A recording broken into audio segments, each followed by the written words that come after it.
If you want news and rumors that appeal, welcome to the Dusty Wheel. Hey, welcome back to the Dusty Wheel.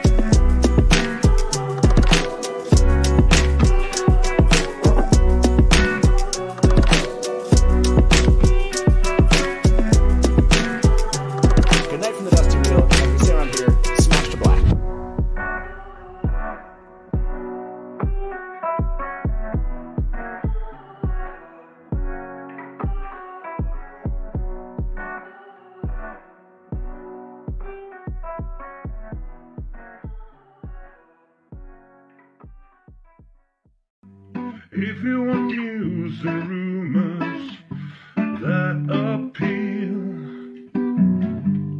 welcome to the Dusty Wheel. Hey, welcome back to the Dusty Wheel.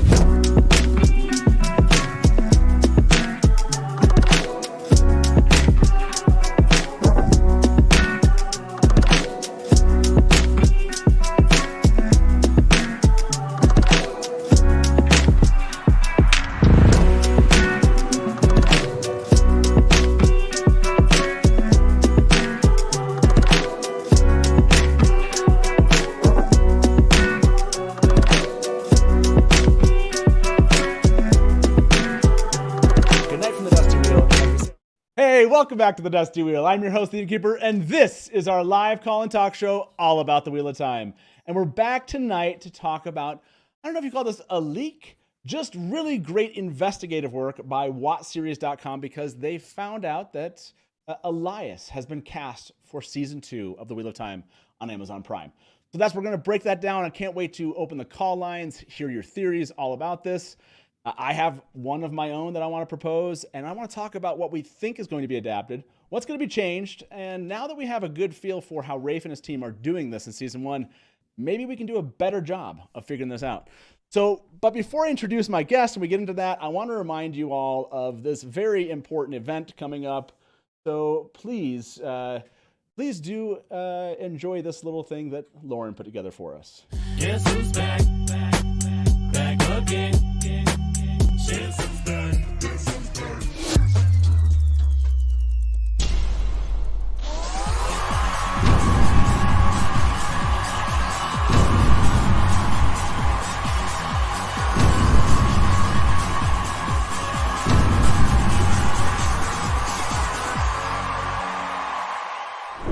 That's right, Wheel of Time, American Idol style. We did this last year.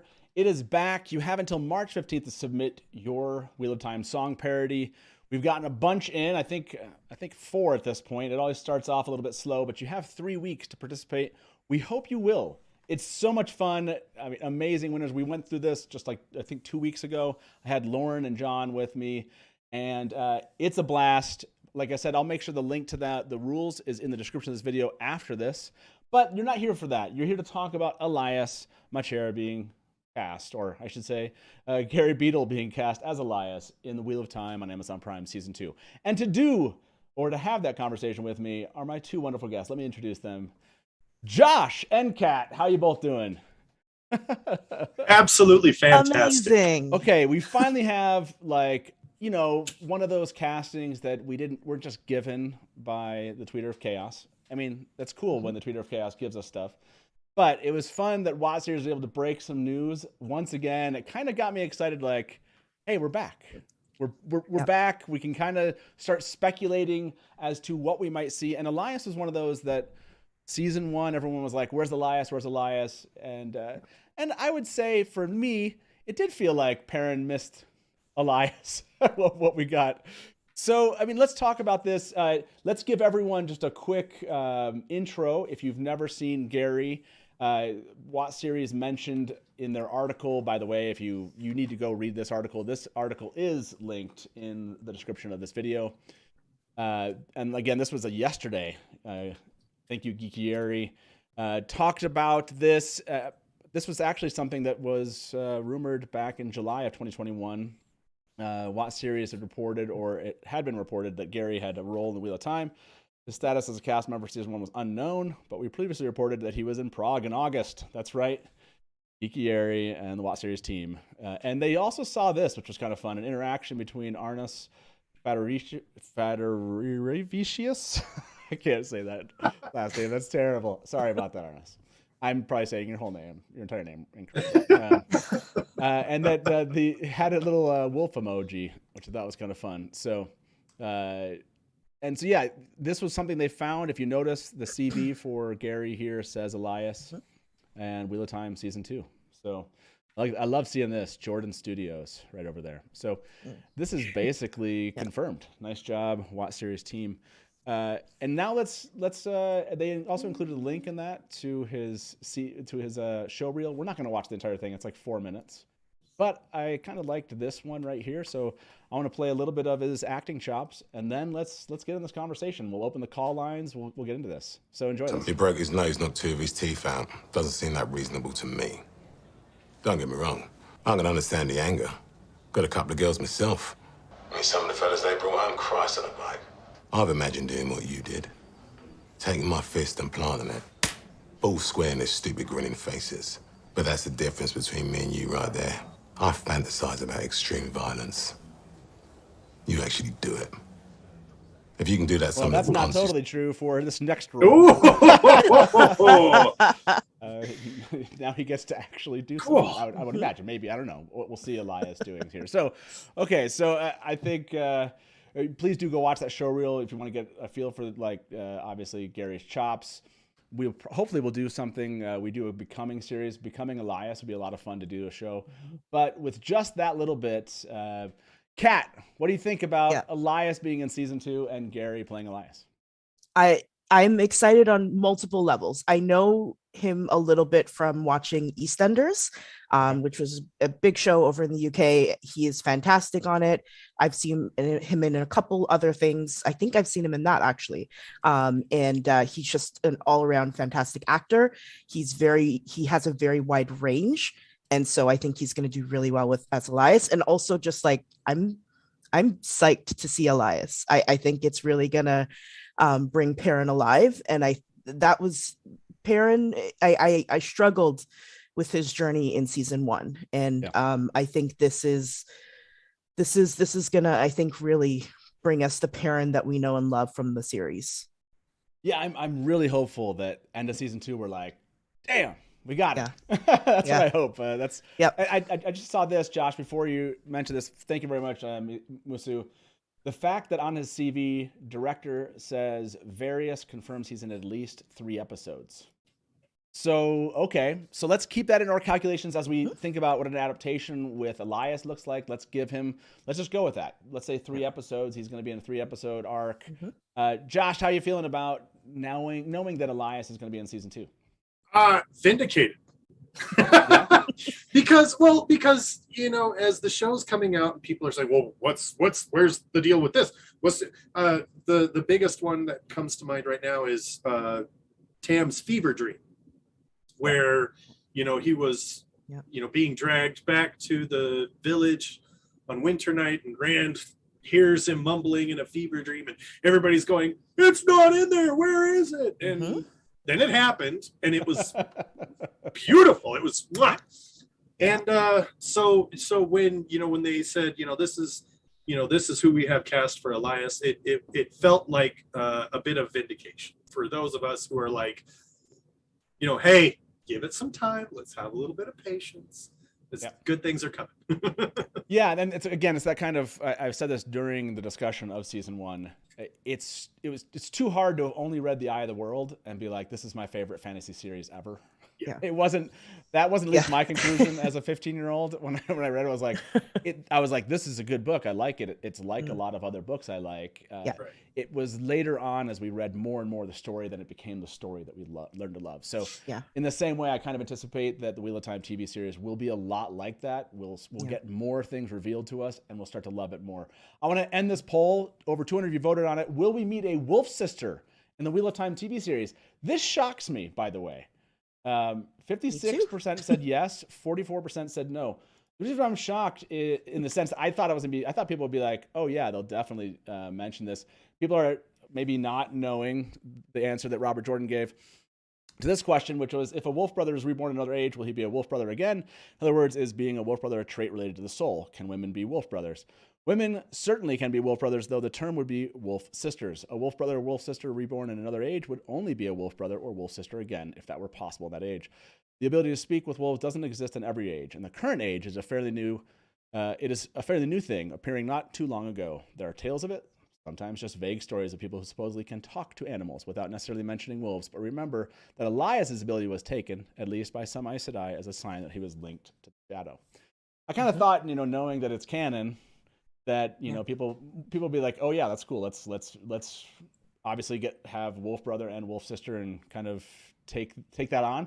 56%. I thought more would go for it. So what do you think, Kat? Do you think that we will see at some point, let's say we get the full show all the way to the end of the series, do you think that we would see a wolf sister? I would be blown away if we didn't.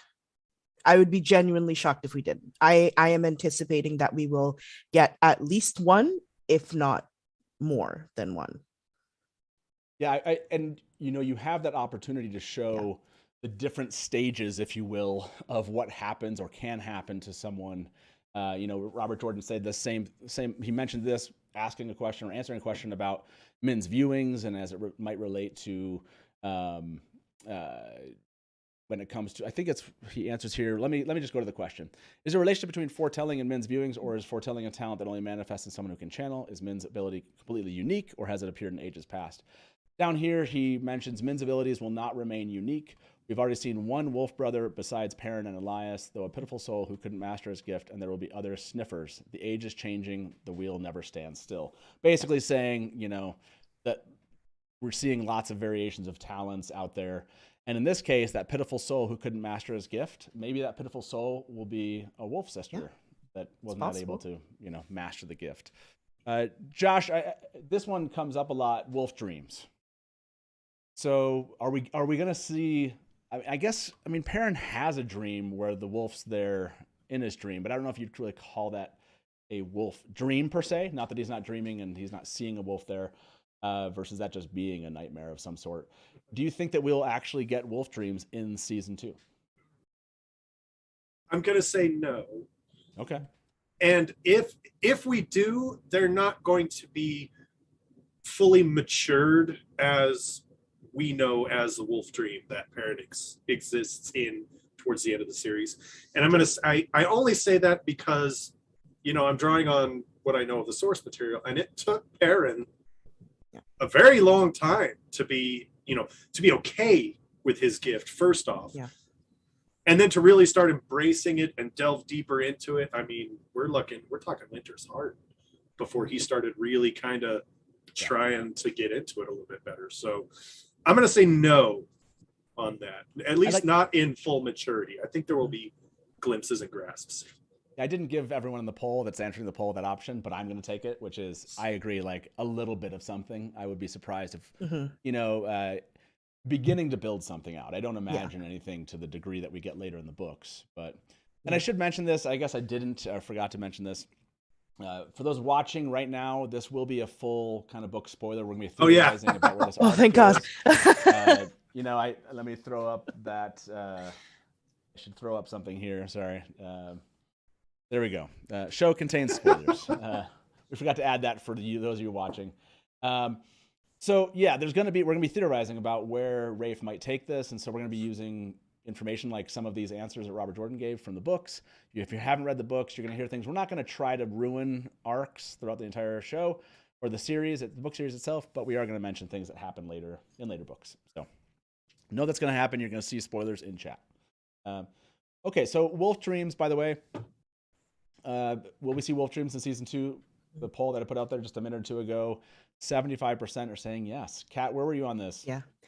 I think I'm with Josh. I think we will see a tiny bit of them because, I mean, like you said, Perrin, just as a character, it takes him a while to get two things. Like it takes him a while to process, it takes him a while to really come to terms with things. And I think we're going to see that in all aspects of his life, especially in this, because this is something that, you know, in the series, it deeply unsettles him. I think it's going to be the same in the show. And so we could see the beginning of it, but I feel like season 3, most likely, if we, you know, if as long as we get season 3, which seems likely, I think season 3 would be when they start to really dig into that. And I am excited because Wolfstream, I love the whole concept of those. It's really cool. Yeah, it would make sense, I think, to if you're going to slowly introduce Elias as a character, then get to dreams themselves. You know, and this is, again, I don't totally disagree with this. You know, do we already see something, you know, somewhat like that? From the Green Xeno in chat said, we've already seen the wolf dream. Yeah, we did see Perrin kind of had a dream and the wolf, a wolf was there. Yeah. Whether or not that was, again, a nightmare of some sort, or if wolf was actually there, you know, that is something I guess later on we'll know more about or find more about. So, that's this idea of wolf dreams leads us to what this has to be the most interesting question I think that's come up among fandom, which is talking to wolves.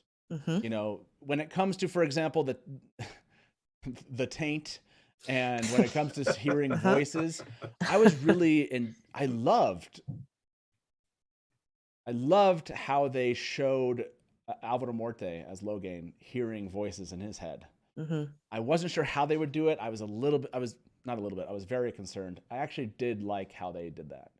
So when it comes to talking in with a wolf, for example, Kat, what's the right way and what's the wrong way to make this happen? It's so, I think I tweeted about this the other day, because I'm very conflicted about this, because on one hand, I would love to hear like a sort of deep, gravelly voice saying, "We come, young bull." Like I would love to hear that, but I don't know how they would do it without it seeming cheesy, if that makes sense. And so I think they have to kind of, it's going to be a fine line. I would love to see like more like flashes that Perrin gets, and so it's more images as opposed to actual speech. But I mean, if they did like short sentences every once in a while, I think that would work. Just as long as they have someone with like a lot of gravitas. You got to have the gravitas in your voice if you're speaking as a wolf, but yeah, just not cheesy. I don't want it to be cheesy. I that is the question, and that's kind of how I wondered like how voices might occur. Josh, when it comes to cheesy, what's the cheesiest kind of animate or animal voice thing you've ever seen in a movie where you can be like, just not that, please? You know what? We have a perfect example of just not that, and it's Eddie Murphy's Dr. Dolittle. Yeah.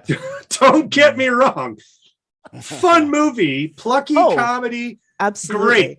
Absolutely just a fun, mindless, funny watch. But I swear by my hope of rebirth and salvation, if wolves are like, "Oh yeah, Perrin, you make it," like if they have the weird like animated faces, I will die. That's not going to be okay. I have to ask everyone this, and I'm sure we'll talk about it for people. We are going to open call lines here shortly. We also are going to give away a mug tonight. It's What Wednesday. We're just having fun talking about the show. The 200 of you voted on this. Will we see Wolf Dreams in season 2? 77% of you believe we're going to get something. So anytime I see kind of like hardcore fan freaks lean into a question like that, I just see lots of coming disappointment. I know. It's like 87% believe we're going to get this, and then it's like nothing. And it's like, how many of you were disappointed? And it's like 95% were disappointed. Okay. A barometer of disappointment, if you will. Yeah. Okay, so beyond, I know none of us want them. Well, I shouldn't say none of us. Maybe some of you want to see the mouth move. I do not want to see their mouths move. Kat, you don't want to see their mouths move, right? No, I don't want to see any wolves' mouths moving. Okay. Not that. Not Twilight. Don't give me Twilight. That's. Oh, no. Don't give me Twilight, please. Don't give me Please, Twilight. Rafe. That's Don't your give goal. me Twilight. Wheel Yes. of Time TV series. Don't give us Twilight. Yeah, How should please. wolves communicate with Perrin and Elias? So let's give some options to everybody out there. You know, for example, you know, verbally. I don't know if that's the right way to say it. You know, hearing a voice. Hearing a voice. What else have we got? Seeing images. Mhm. You could do subtitles of some sort. Like could. they're not like, in other words, we're seeing what Perrin's hearing or being communicated with. You know, does that count subtitles? Is that a decent third option? Give me a fourth option out in chat here. We're not doing animated mouth. It's just not going to work. Maybe a combination of like, I don't know, like images plus short words. So that's actually kind of what I'm hoping for, is in the beginning when we're being introduced to the communication and the powers of communication, Perrin's going to face a lot of confusion, a lot of flashing images, a lot of what is that smell? You know, those kinds of things. I hope that they engage all the senses during the introduction of the ability. But if they introduce it well enough, then we as the viewers can accept that when, you know, if Perrin hears a voice in his head, it's because he's already done the translating for us, the viewer. And that's kind of what I'm hoping for. And for me, that would be, it's all about the introduction of that ability. Yeah. I mean, because, telepathic, how would you show that other than subtitles? This is the thing. Hearing a voice or subtitles, because, you know, you go all X-Men on it and you'd hear a voice and you just see them both kind of like exactly. at each other, right? Just like, subtitles does feel like, you know, and that's the interesting part. Like maybe some kind of, this is a problem is you have hearing voices and seeing images. Is there really anything else other than that? I mean, subtitles is kind of a cop out. I don't think there's like, I mean, I guess you could phrase it like only seeing images, only hearing voices, or some combination of the two. Where there you go. So yeah, images, option 1, voices, option 2, subtitles, option 3, combination of previous for option 4. Okay. Yeah. Because I don't think there's really any other, I can't think of any other way that communication could happen that the audience could understand. And so, hearing a voice, we have to have that, or seeing images. And then we'll just say, a combination of the two. And then, you know, I guess I'll put other for anyone that just thinks that we're not hearing their idea. Okay. Yeah. I did see some of the Spear Maidens suggest that there would be wolf hand talk. I don't know about that though. It would just be dancing paws, right? I could have thrown in like Perrin. I just don't want Perrin being like this. You think I should go to the left? Okay. Now to the right. There's danger. There's danger. You know, like okay. Where? You know, like have like the what's up, Lassie? Like pointing to the left. That's exactly the vibe. You know? I don't know. I can't do it. So I didn't put it as an option. If people out there would be like, no, it could be. I just don't want it. What's that, Hopper? Fael's been kidnapped by the Shanchan? Oh my gosh, that'd be so great. Okay. If you disagree with us, you can give us a call. That's right. There's a live call and talk show 1-313-825-5968. Tell us that you think I kind of want to see that now. I'm always concerned about doing this because right now, like someone at the show is like, "Oh crap, that's exactly how we're doing it." And now I feel bad. Like we're all like laughing at like Marcus Rutherford right now is like listening or going like, why are they laughing? That's how it's happening in the show. That's what's doing. Yeah. He should give us something like that. Like they've got it. Hopefully they got some bloopers. Okay. So call lines are open here. I asked this, almost 200 of you voted on this. How should wolves communicate with Perrin and Elias? 5% of you have an other option out there. You're not satisfied with but combination of the two, hearing a voice, seeing images, you know, that seems to be kind of what people think is going to happen. Everybody wants the lassie. Is Aiel in the well? What's that? Oh yeah, I love it. Yeah, oh man, danger, Amazing. danger. Amazing. Yeah, exactly. He who comes with the wine said Jeremy Irons as Scar. I mean, burn. I mean, Thank you very much. yeah. Thank you very much for that tip. Let's bring our first caller into the show. Hey, welcome to the Dusty Wheel. Who's this? Great Innkeeper, as always. I raise my glass to you, good sir. Norm, how And you of doing, course, sir? It's good to hear your voice, man. My wolf brother and Ashaman from another mother. What's up, homie? How you doing, Josh? How's And it then going, everybody man? in chat. Everyone in chat and everyone else, what's up? Okay, Norm, I got to ask you this question. Someone in chat just said this, and I want to know if you think it's true. Josh Truff just said, seeing images will be cheesy, in my opinion. So images being one of the options here for kind of speaking, like, you know, seeing kind of images flash is a way that this could be done. Do you agree? Is using images, flashes of images, cheesy to you?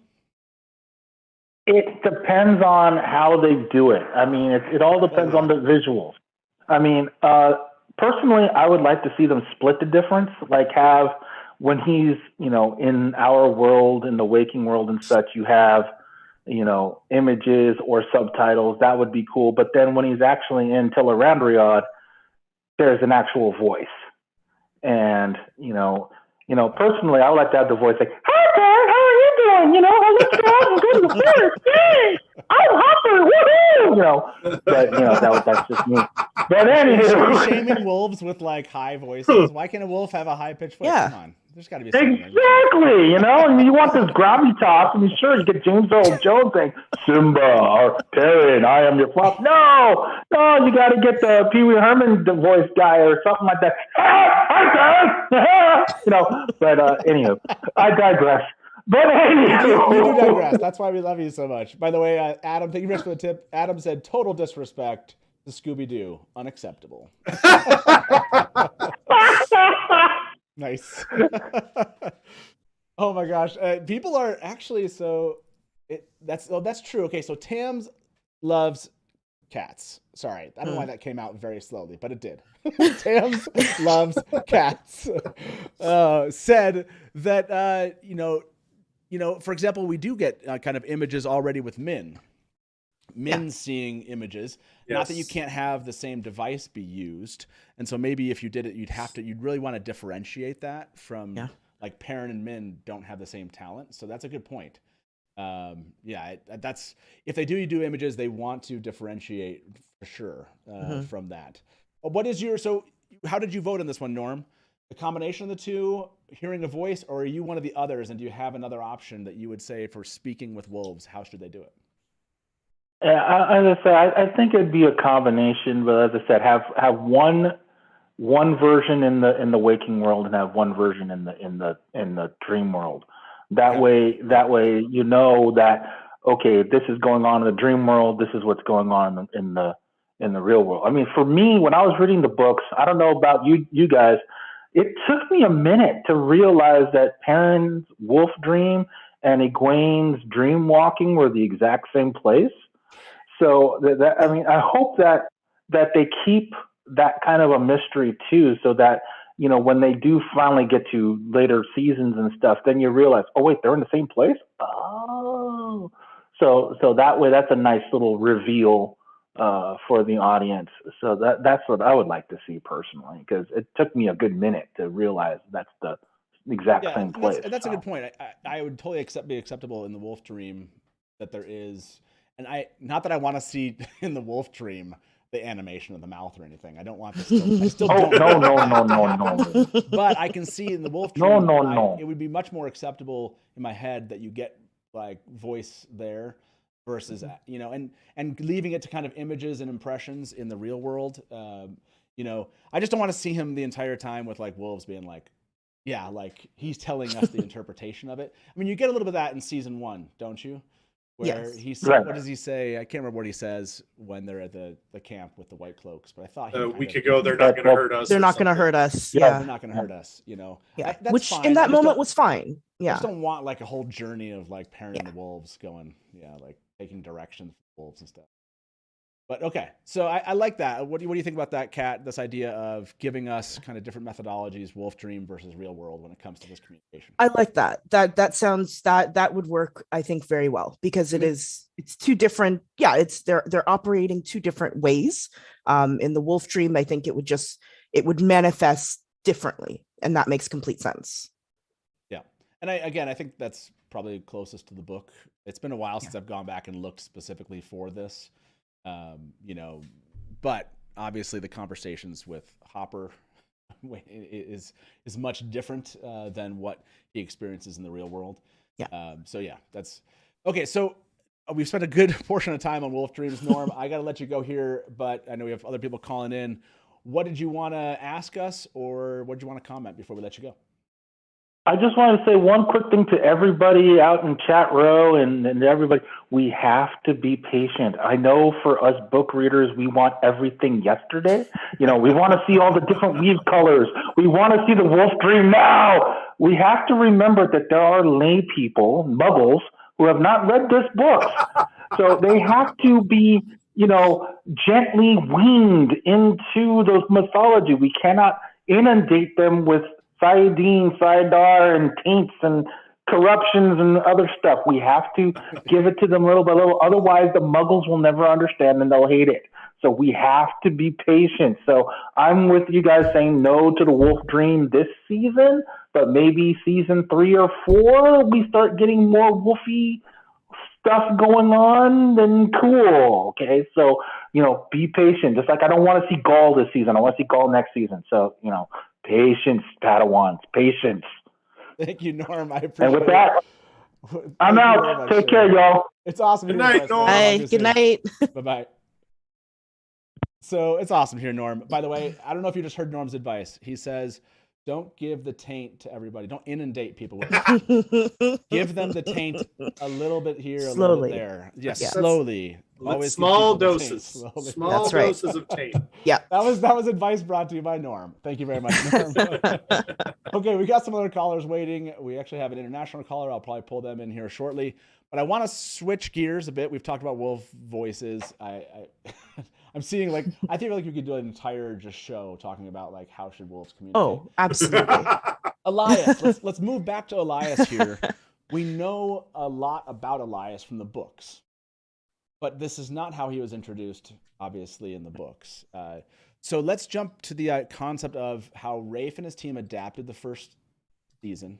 And then what do we think we're going to see as far as an adaptation when it comes to Elyas Machera? So let me go to this first moment here with you, Josh. Do you think we're going to get this merge that everyone's talking about? He's going to be the Huron kind of Sniffer-esque individual who comes into play in the search for the horn, perhaps? I actually have a theory about Perrin being the one who chases Padan Fain across the continent. He feels bad that he let Padan Fain get away, and he says, I got to make it right. I got to do something about it. And he's the one who chases. Is Elias going to be merged with Huron? I'm going to say no, because we've asked that question of Rafe a lot prior to the premiere of the show. And he said no, that he was not going to be doing any character merging. Now he's done. I thought he said he was going to do some character merging. Oh, I thought that's. I have to go find the quote from him. I thought he said that there have where he's like, he can see merging characters, not necessarily creating completely new ones. But then it would make. I'm still going to say no, but I think it would actually make a lot of sense, and I would not be upset if they did that. Okay, so I want to point this out. I agree with you. You don't even need to merge Huron, honestly. I think we talk about it from book reader perspective. We're like, yeah, we want Huron, but we can't have him, so let's merge him. I mean, they already have the capability. I mean, you don't have specifically Huron's capability as maybe to the degree that he has it, but they could certainly make it so that what Huron does is basically what Perrin, the Wolf brothers, and do. So I don't think you need to like merge them in the sense of like who Huron is from his past and where he comes from. Just give us Elias as that figure that helps them. Kat, do you think that that's how he's gonna be introduced? Like they run into him and that he stays and takes part in like the search for the horn? I think so. That is currently my working theory on how he'll be introduced. I think that makes the most sense. I agree. Like I don't think that Huron he's going to take on his backstory necessarily, because I think Elias's backstory is so unique, like it's so specific. It would be a shame to lose that, I think. But I could see just the abilities being amped up a bit just to sort of connect with the wolf brother / wolf sister deal. I think that's what I'm thinking, that they go after Pat and Feign and they meet Elias along the way. Yeah. That seems to be the kind of easiest way to kind of throw this in there. I want to show this comment.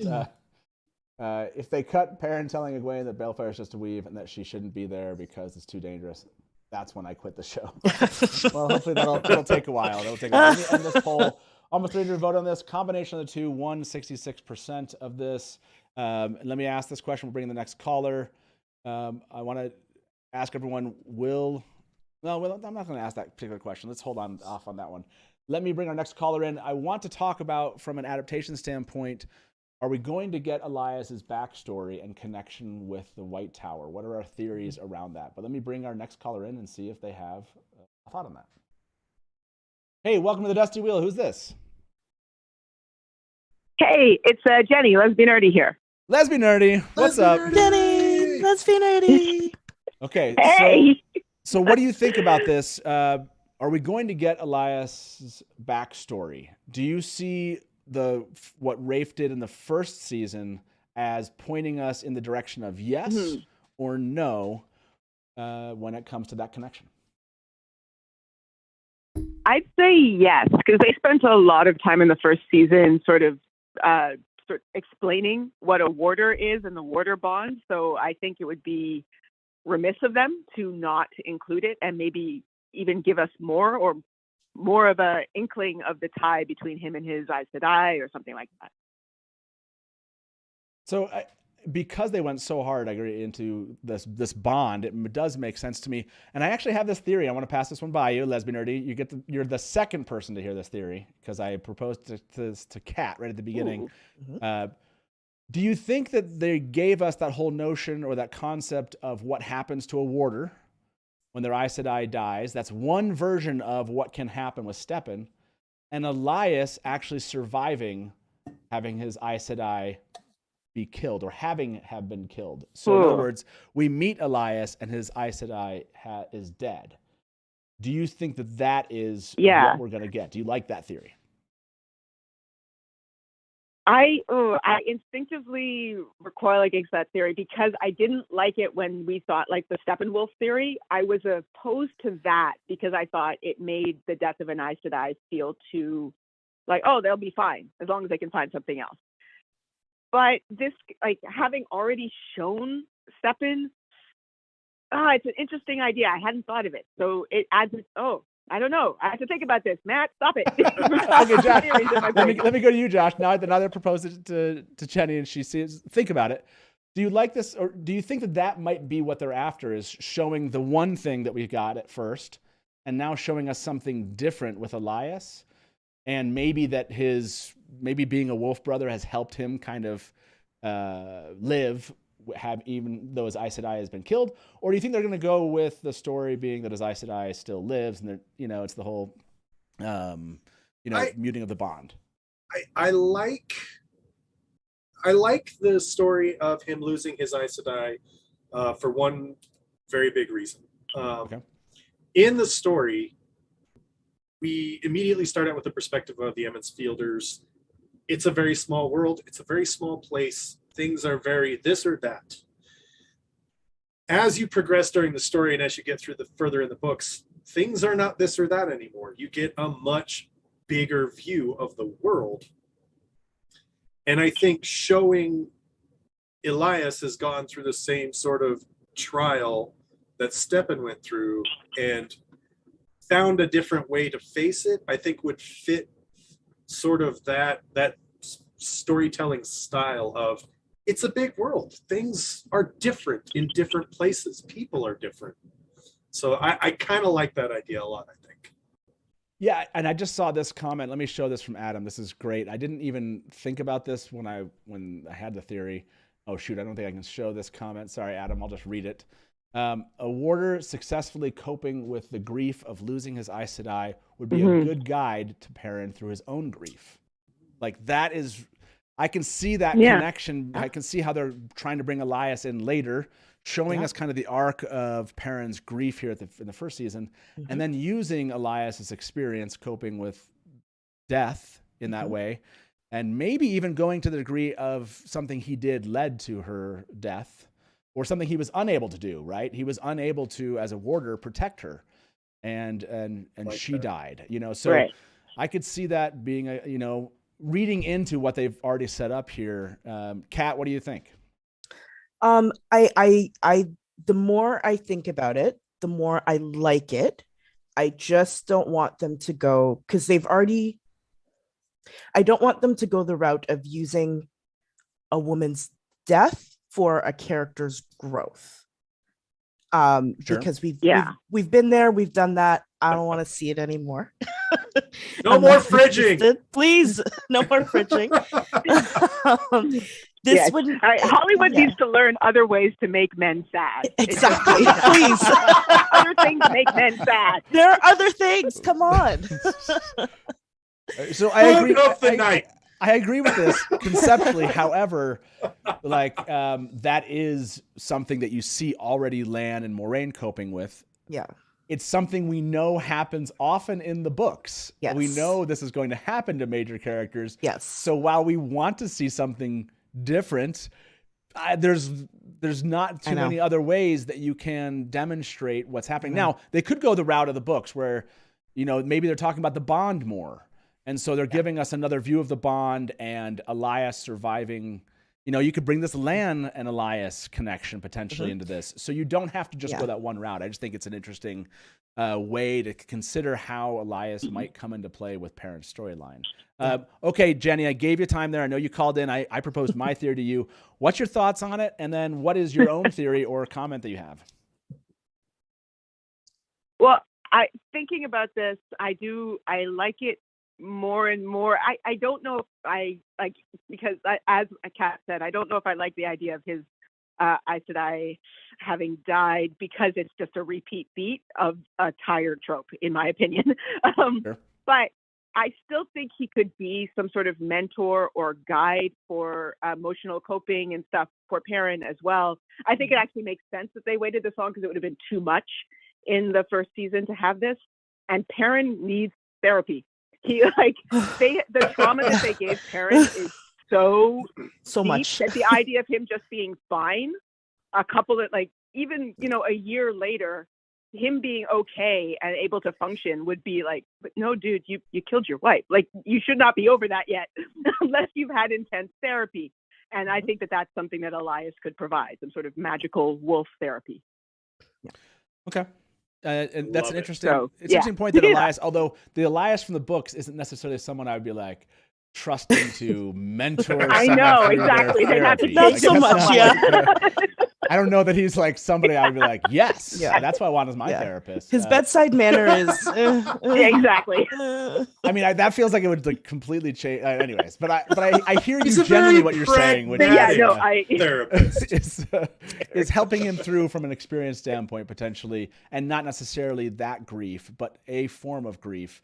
You know, obviously in the books, there's a lot of grief when it comes to the fact that he was taken by the Red Ajah, basically thinking that he was using the one power, and he escapes killing other warders. You know, so some form of grief. And he's obviously had to like leave his life. Like he, you know, he had a life and stuff going on. He had to leave that. That's the type of grief as well. He probably cared for his Aes Sedai, even if she isn't alive. You don't just choose an Aes Sedai because you think she's neat. Like, I'm assuming there was an emotional connection there. So being separated from her in any way would be some form of grief, I would imagine. Yeah, for sure. Okay, I'm gonna end this poll. Will Elias have a warder background on the TV show? 91% do believe they're gonna keep that. considering how much the focus they gave for Aes Sedai Yeah. and their warders and the White Tower, it would boggle the mind. I'd be If they surprised. chose not to. Yeah. Like, Yeah. can you imagine? There's like Yeah. Elias is just some dude, Yeah. like that happens to talk to He's wolves. just a guy. Yeah, yeah. That would be like so. I mean, Just I'm not some saying it's dude. impossible, but it would just be like, I don't know. I would just like shake my head because it seems like it's all there. Like the map are is you? laid out. And that would I'm just a be guy weird. who I'm talks just a to guy. wolves. Okay, Jenny. Yeah. Thank you for calling in. Any last comment or thought you want to leave us with about this adaptation, this casting news before we move on to another caller? Cat blew my mind because I had been like, no voiceover, and then she brought up We Come, and I was like, oh, damn it, I don't want to lose We Come. We need We Come, Exactly. so now I don't know what I want. I'm conflicted. You just don't So want the thank wolf to be you. like, we come. With We this come. animated. Yeah, animated Yeah. wolf. animated mouth. Don't worry, Exactly. Perrin. Jenny, awesome to hear your voice. It's been too Oh, long. God. This is a conversation that's going to keep Yeah. on going. This idea of Elias and Perrin, it's going to be. It sounds like it. If he gets 3 episodes, it sounds like this will be a significant arc for Perrin this season. Probably Perrin's main arc, Yeah. if you're not, other than the horn itself. So, well, thank you very much. We'll talk to you soon. Okay. Bye-bye. All right, talk to you later. Hi, Jenny. Bye, Jenny. So, yeah, and this Steppenwolf was something. If y'all remember when we were Oh, yeah. theorizing early on, all of our theories won't come true, but it would blow my mind, Kat, if they're just like, Yeah. no, he's not a warder, nothing to do Yeah. with Aes Sedai. It's just some dude. Just Yeah, some dude. I can't imagine them putting that much. They've put so much work into emphasizing the importance of the bond, the depth of the bond. I can't imagine that they will pass up that kind of opportunity, because Elias he has such a unique background. I would be baffled if they didn't do it. Yeah, I'm going to ask this one, Josh. Will Elias and Lan have their same relationship? Do you think they're going to maintain that aspect of this? Keep all these people basically interconnected? Because what we know from the books, I believe, is that he trained Lan as a warder. Yeah, But we see the Steppen relationship, who kind of had that mentor relationship with him. It seemed like. So I don't know. Do you think they'll keep that? That's a tough one to call because I can see room for both ways in the show. What I think what I would prefer is Lan having a bit of a distrust of Elias, like knowing him, yes, he was a warder. He trained me as the boy, taught me a lot, but he's still very dangerous.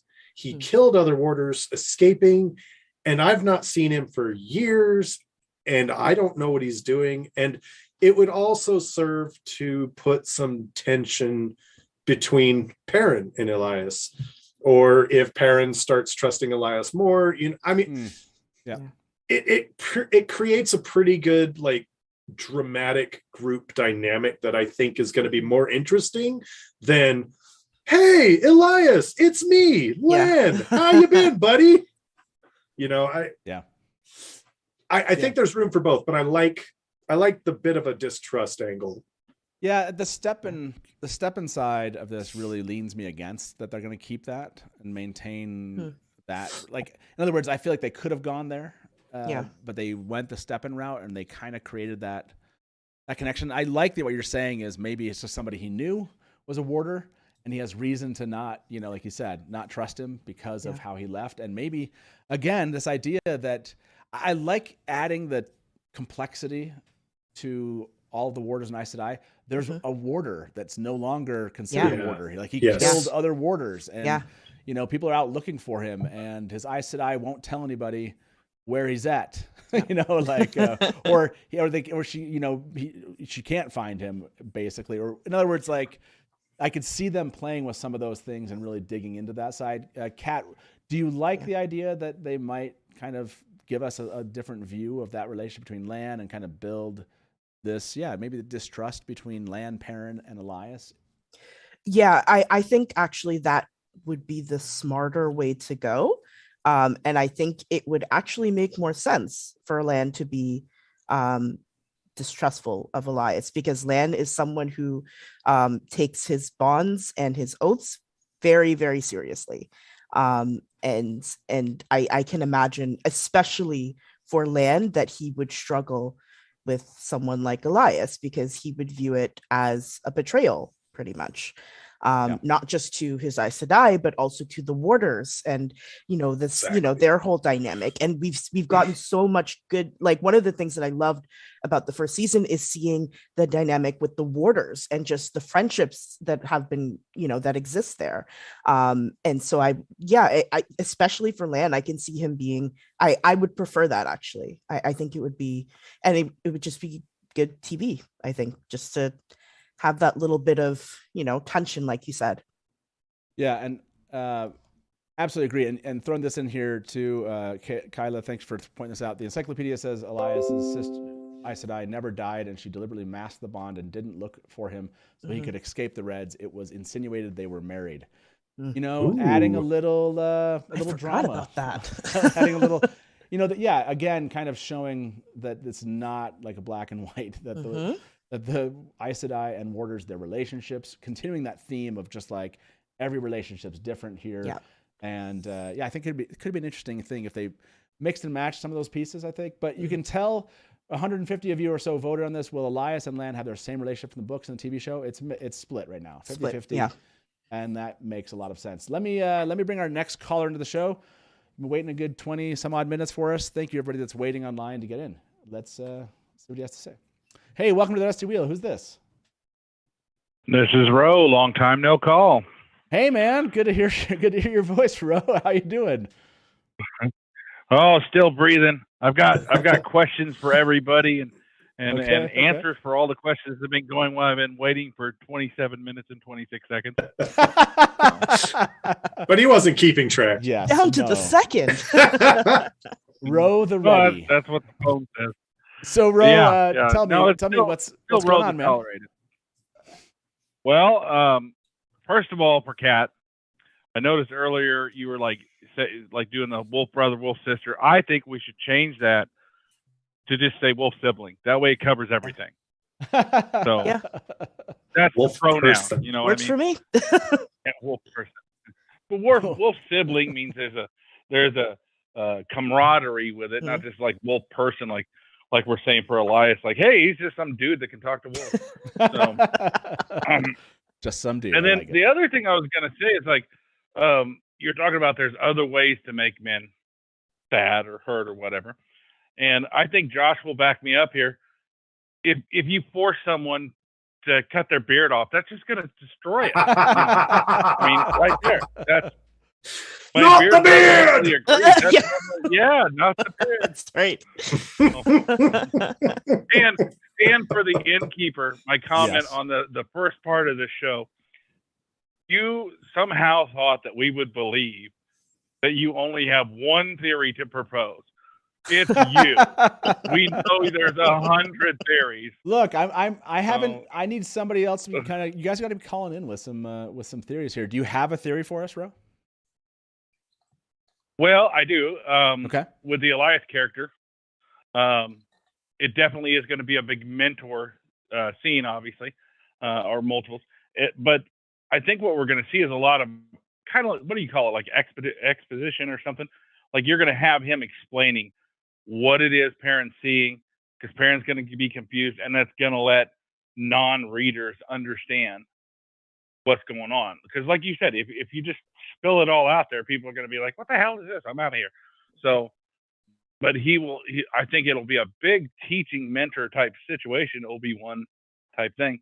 But I think what's really going to be the big thing with that is when we enter the wolf dream, so to speak, Elias will be able to make him understand them to where we can get that voice. I mean, I'm not saying they're going to get Cumberpatch to do the voice for the wolves, but that would be good. Which would be awesome. Yeah, that would. Yeah, or something like that. But that's we're going to get educated. You bring up an interesting question here, which is we do have the concept of the guide in the wolf dream, and Jordan gives us that from in the form of Hopper. do you think we're still going to get Hopper, or do you think there's going to be an Elias death here that becomes the new Hopper? You know, I am such a, you know, I'm on Team Perrin, obviously. That's one of my favorite. And if they lose Hopper as a character, I mean, I'm not saying I'm gonna quit watching the show, because you know we're all gonna watch it no matter what. But that's gonna be highly almost as disappointing. My biggest disappointment with season 1 was that Moraine was stilled. Obviously, I was just like, oh, already. But So, was she? well, who knows? I mean, Naya's gonna probably heal her. We all know that. Shield. But the with no Hopper, really no Hopper, like that would be. He was one of the best support characters in the show. You know, like the transition from Elias to Hopper would be like, so are all wolves like people that screwed up and their karma made them wolves again? They couldn't be reborn as people? You know, that doesn't make a whole lot of sense to me. Okay, so they're individual souls. Let me ask that question. I'm gonna ask everybody in chat this. I'm gonna ask the three of you this question: who will guide Perrin in the Wolf Dream? Hopper, Elias is Hopper, or he won't have a guide? Is there another option there I need to throw in there before we ask everybody? Can't think of one. Well, or will it just be a combination of Elias and Hopper? Yeah.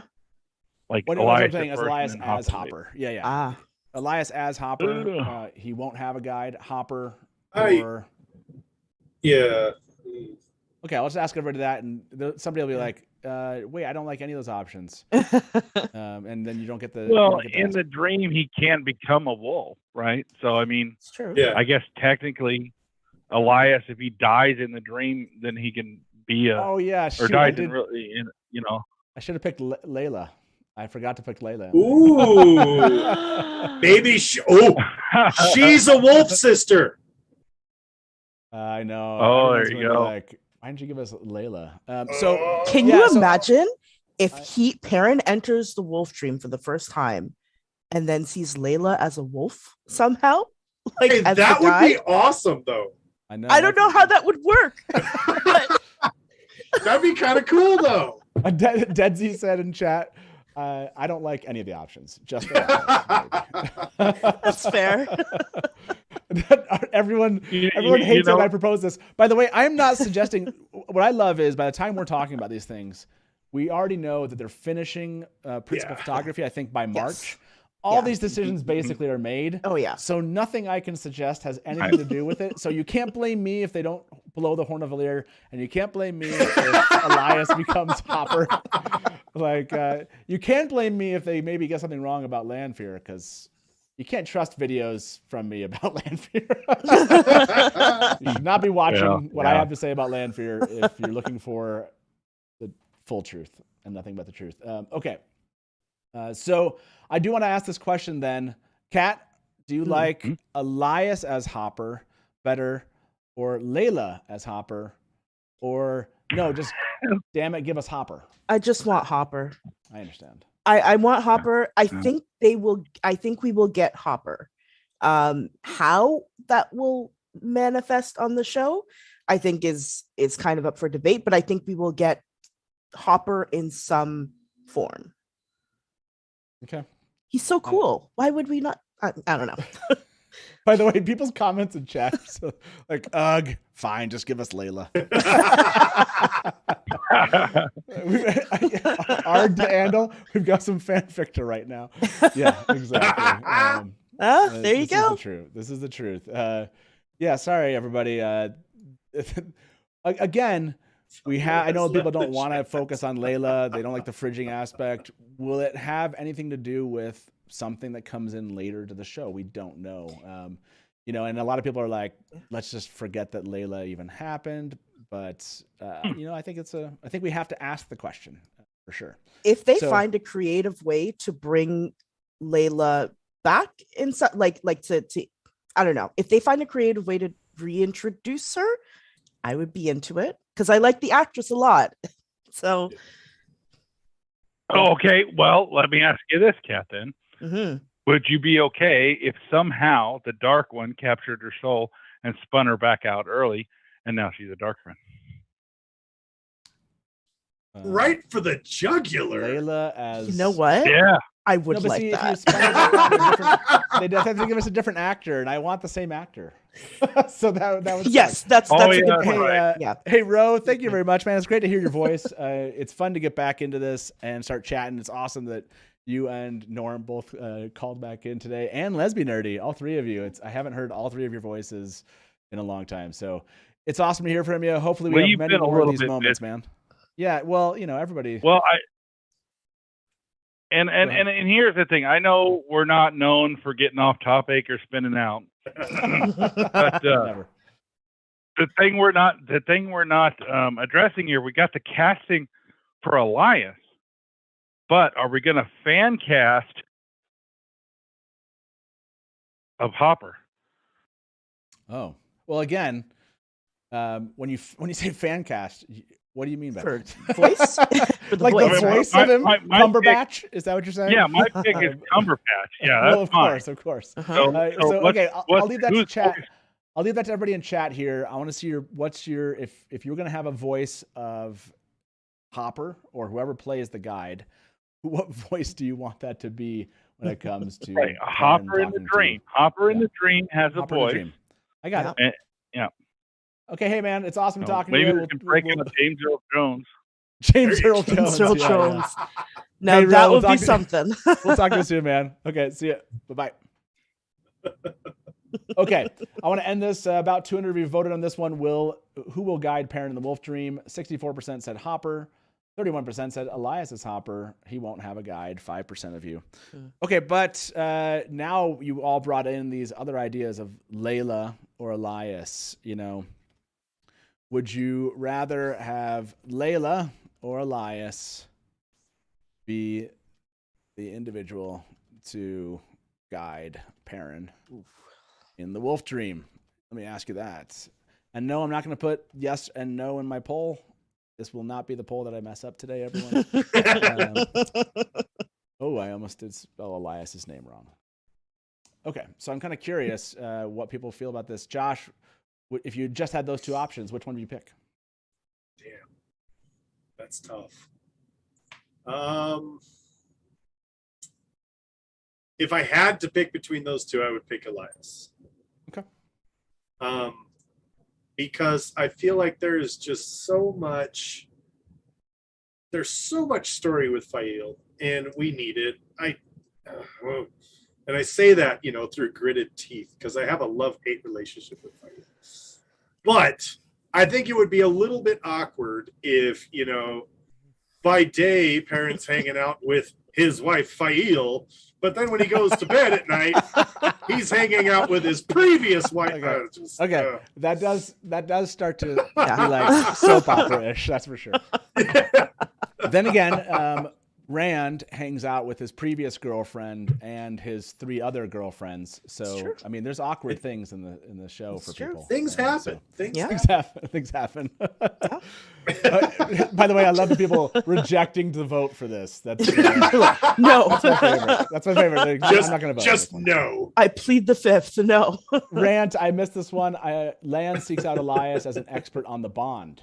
I love that rant. Interesting theory there. Like, yeah, he knows maybe he's survived this, or it could be that they actually have use of Lan and Elias coming in. But Rafe did say that we should not expect that everyone that we've come to love in the books, that they're going to have the same arc as the books do. So Elias has to be on that kind of list of like, they bring in a great actor, and they're in for 3 episodes. And yeah, and maybe Elias is the one that passes away. I don't know. Like, and this is going to be the target, honestly. Everyone's going to be like, who's going to, right? That's going to be the Asmodean mystery from the books is going to be like, the Asmodean mystery is going to be like, everyone could die, So that's a question I'm sure we're all asking. By the way, maybe it was in what you had to say, Josh, but Elias is winning 87% of this poll. Would you rather having Layla? Yeah, man. So I did mess up that. I quoted I wasn't going to mess up this poll, and then I messed it up. That's awesome. Would you rather have Layla or Elias be the individual to guide Perrin? And 87% said Elias. Elias. Well, let's ask that question to our next caller here. Let's bring them into the show. Hey, welcome to the Dusty Wheel. Who's this? Hey guys, it's Anas. Anas, how you doing, man? Great. How are you guys doing? We get to like speculate about like ridiculous theories about how this all might turn out again, and we're talking about season 2 finally. Exactly. It feels good. It feels Yes. good. So, how do you I feel have about this something, idea completely of from the left field? what'd you say? I have something completely from the left field, but Okay. What's your question first? No, go for it. You tell us. You called in. Let's hear your from left field. Yeah, I mean, it's not really fully formed, but I was thinking, Elias, being a warder, could he still be a warder and to someone that we already know, and that somebody actually be Verin? Now, it begs the question of how that works with the Black I Ajah, like it. and how Tomas was a dark friend and all that, but that would just I think there's something that it can be done with that, and just that Verin is such a great character, and so is Elias, and maybe Moraine goes to Verin for help, and Elias is there too. Dude. Okay, Elias is Varan's warder.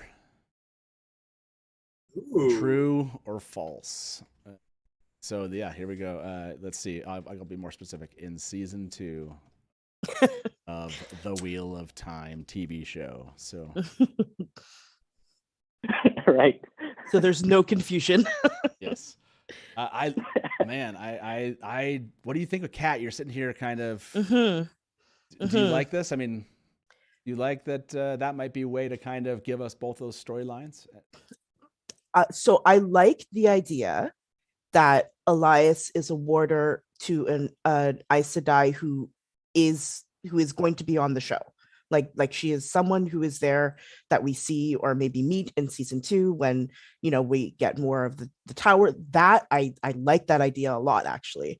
I don't know if I like that it would be Verin, because it's more that it would be complicated, because Verin does a lot of, I was about to curse, but Verin does a lot of stuff. So, I mean, and then again, for those of you watching, we're going to spoil really big stuff that happens in the books now. So I just want to warn you, if you've stayed here, you haven't had much Additional spoiled. warning. But Yes. this is an additional warning. If you Yes. just stuck around at this point, I'm going to warn you again. We're going to talk about Verin a bit. So Yeah. you've been warned. Okay. Yeah. If you're still here, I'm sorry. Sorry. So it does facilitate Verin's plot from the books a bit, Yes. in ways that make more sense of maybe how this works out for her.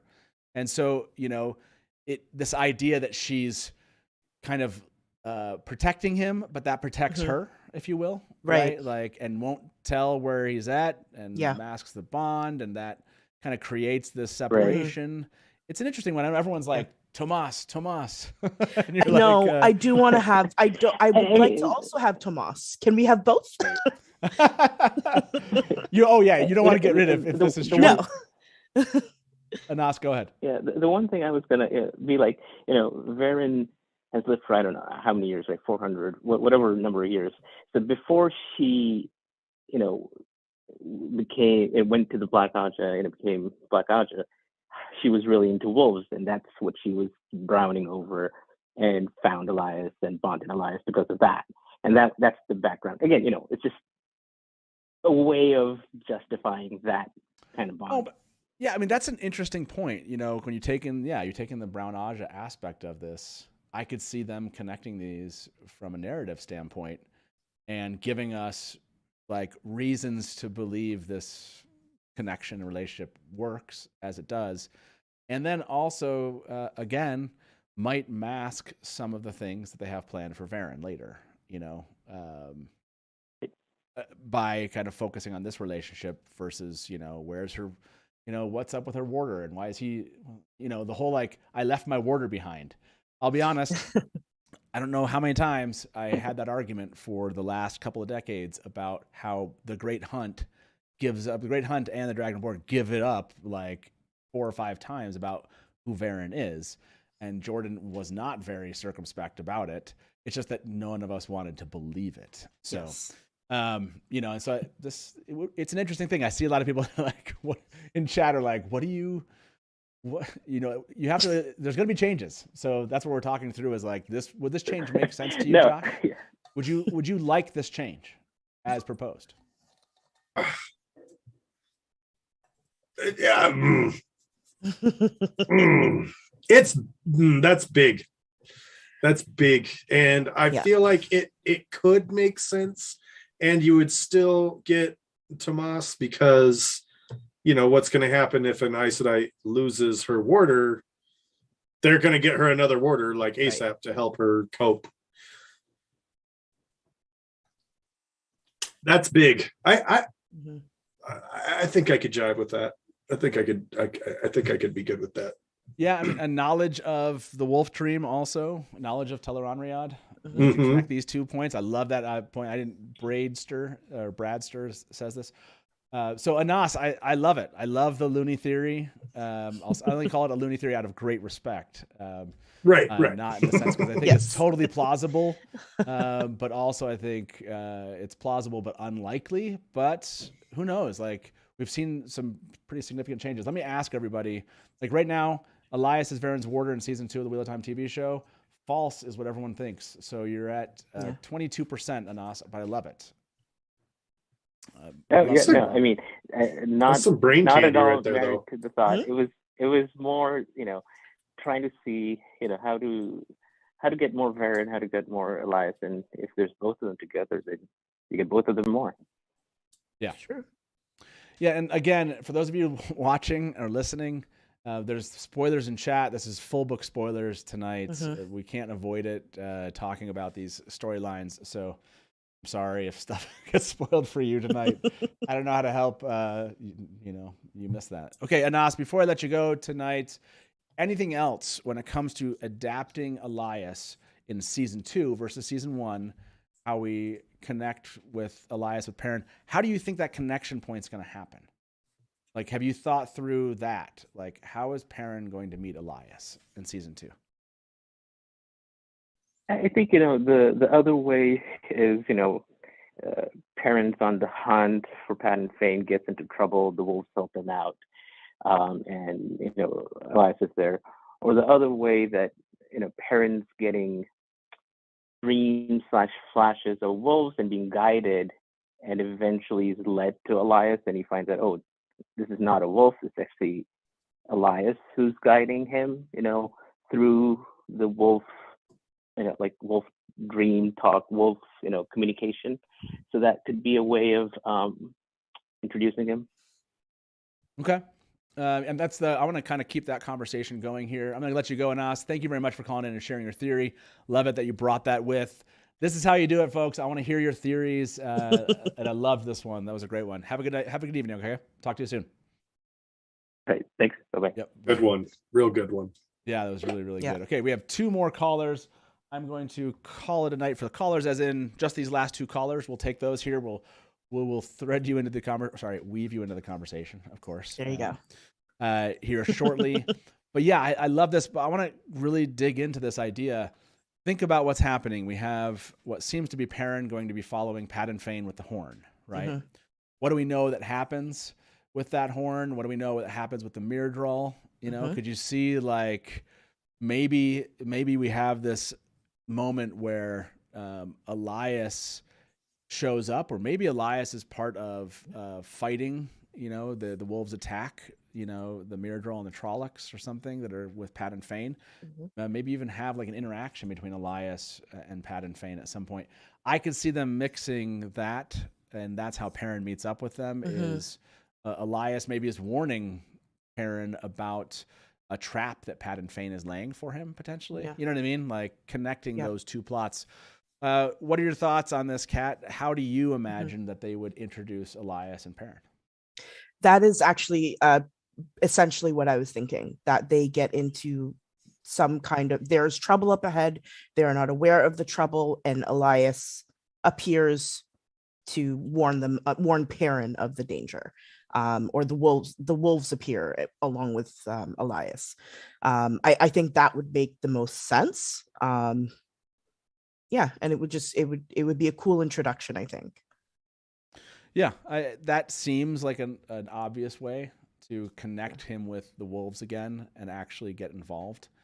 What do you think? Do you have a different take on this, Josh? Well, we know that Perrin has already made, first contact, so to speak. Right. So to me, it would make sense that the wolves would go, hey, look, it's another two legs. Someone tell, all the two legs people that there's another two legs person. And I kind of envision it as, Perrin and whomever else is traveling with him, coming up to a campsite. And Elias is just sitting there with, maybe a couple rabbits roasting over the fire. Oh, hello, welcome. Welcome to my fire, and it's kind of one of those situations where you're like, who the heck is this guy? And how did he know exactly where we're going to be? And that's when, he says, oh, I think I'll follow you guys for a bit. And again, there's the tension, there's the mistrust, but through the series of events, as Perrin's powers grow, he's going to realize that he's being guided by Elias. And that's when they're going to start forming some sort of a mentorship bond, I guess. Yeah. So, man, you bring up a good point, which is how do they even get started in tracking him down? And maybe we do get something where Elias steps up at the beginning and is purposely like trying to help out and guide them because he's capable. And maybe that's how that whole Perrin's like, wait, a sniffer? Maybe Elias is going to play that role of like, well, we know this dude is a sniffer over here. And it's like, what's a sniffer? And it's like, well, you can tell and really Perrin learns that he's not a sniffer, that he actually has the same, that Perrin's a sniffer too, if you will. So that could be an obvious way to jump them also into this. Kat, you're saying, do you prefer that versus they run into him on the road in the kind of the chase? Now I'm conflicted because I because that would be a good, I guess it all depends on how they start off with following after feign. Like it's how that all sort of plays out. I like the idea of Elias sort of stepping in and saying, oh, you need a sniffer, huh? And he steps in, and along the way Perrin figures out that, oh, I know this guy's deal. This is what's happening to me. And hence the whole, the mentorship starts. But I'm conflicted now. Josh, I'm conflicted. I don't know which one I want. Okay, so let me bring our next caller in. I'm going to give this poll as a sniffer. How will Elias be introduced as a sniffer to track feign? Warning Perrin about dark friends. Like after Elias, or Elias joins a fight with dark friends, maybe Elias, or warning Perrin about Trollocs or whatever, creatures of the shadow or whatever. I'm trying to how do we say that? Short. Trollocs ahead. There we go. Elias joins a fight. I'll just say Elias joins a fight. That makes sense, hopefully enough. So as a sniffer, warning Perrin, or he joins a fight, and that's how they run into each other. Any other options here before we ask everybody? Okay. I'm sure there are. I'm sure that's the thing. I'm sure there are tons of different ways. I just can't think of ones that off the top of my head that work with where they are at this point in I'm trying to story. Exactly. I'll give other to everybody out there. Everyone always gets, here's your other tonight. You can tell me I'm wrong. Let's bring our next caller and ask them this question. Hey, welcome to the Dusty Wheel. Who's this? Hey, it's Doug. How are you guys doing tonight? Doug, welcome. How are you doing? I'm doing okay. Just okay. Yeah. Is that okay because season 1 wasn't what you wanted to be? Is it just okay because you're bummed that you have to wait until season 2? Or is it just okay because you want them to release more information about season 2 already? Just okay, because I was stalling while I was trying to think of an answer. Gotcha. Okay. Smart. That's very smart. Hopefully that was helping you stall. And now that you've stalled long enough, yeah, what's your thought on this? We know Elias is going to be in. We obviously understand the connection between Elias and Perrin and the Wolves. But how do you think that Rafe and his team, with what we saw with season 1, how would you go ahead and introduce Elias into the story? I think that Elias will be introduced similar to how Tom was. Perrin will meet him along the road, just like Rand and Matt met Tom on the road. I think they can sort of use the whole Verin thing by not necessarily introducing Kieran, but having a Sniffer, and he dies off, and all of a sudden they come across this wolf brother who can also help them track the track the Trollocs and the Fade and smell them. That's sort of, I think that's one way that they could do it without going into too much backstory on Elias. Do you like this? Christina threw this idea out there. Feign kills wolves and Elias joins in as enemy of enemy as friend. That seems like a pretty logical way. You could have, join in because Feign's, kills the wolves or something. They run into that. And then Elias is like, wasn't going to join the fight, but now he is because they took it against the wolves. Do you like that idea, Doug, any better than any of the other ideas you've heard? I don't like the idea of combining Feign and Slayer. Oh, no. Issue. I see what you're saying. Oh, good point. Yeah, that would kind of, I guess, yeah, you're right. It would be kind of I see. Well, similarity between that. Feign still kills wolves, though, right? He doesn't have to be combined with Slayer to kill wolves. Yeah. True. No, it doesn't have to be, but I can see not wanting to kind of introduce it as a plot device, if you will, with some other character and then have another one show up like that. So, yeah, that's interesting. That makes sense. Interesting point. So, Doug, I know I asked you. You were waiting for a good long time to kind of the show. I asked you a question. Did you bring your own theory, or did you have a comment on how you think or hope that Rafe adapts Elias into the story? I do have a question, sort of / theory, okay. And it's actually more book related than show related. And so I was curious, in terms of the origin and where Wolf Brothers come from. Do we know anything other than just, hey, it's turning of an age and Wolf Brothers are coming back? Do we know what makes a Wolf Brother? We just know that I believe that we just know that it's a trait of the soul, but we don't know that it is. Jordan said it was one of the ones we quoted right at the beginning. It doesn't exist in every age, and in this current age in the books, it's a fairly new thing appearing not too long ago. And that there are tales of it, sometimes just vague stories of people who can supposedly talk to animals. We don't really, there's more details about that. It's not just the one answer that he gave, but yeah, it's one of those kind of, a trait, if you will, of the soul itself, similar to, channeling. Yeah. So I have a theory. Okay, go for it. And that is, and by the way, spoilers to the whole end of the book. Okay, so let's warn everybody again, because I did see some people that stepped away. Spoilers to the end of the books. If you haven't read them, and you came back listening to this is your opportunity to step away again. We'll try to remember to wave our arms or something to bring you back. Okay, Doug, appreciate you throwing that spoiler out for everybody. Go ahead. So when Hopper dies in the Wolf Dream, when he dies, there is a comment made by one of the other wolves. I forget exactly what it was, but it basically says, Hopper's gone from the Wolf Dream. He won't be reborn as a wolf, but it doesn't necessarily say his soul is gone forever. Also, we know that Slayer is the combination of two souls, that were joined together by the Dark One, sort of trying to imitate Wolf Brothers in their ability to step in and out of the Wolf Dream physically. And so I think that what is happening with Wolf Brothers are that wolves who die in the dream, their souls are combined with human souls in, the world. Well, and when they're reborn that way, that is what makes a Wolf Brother. Gotcha. Okay.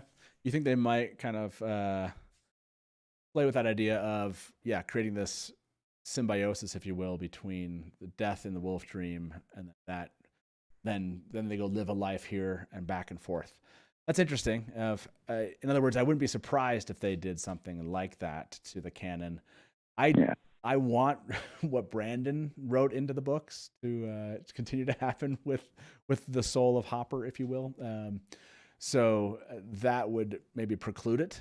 I guess they could still do what you're suggesting, but also make it that what Brandon made happen with the hammer. So I like it. I like that. Kat, I see you shaking your head. Do you like this idea? This changing the canon to have this idea of and necessarily it's not changing it it is changing what we had, what Jordan and Sanderson kind of wrote into the books as far as death of the wolf's soul in Tel'aran'rhiod.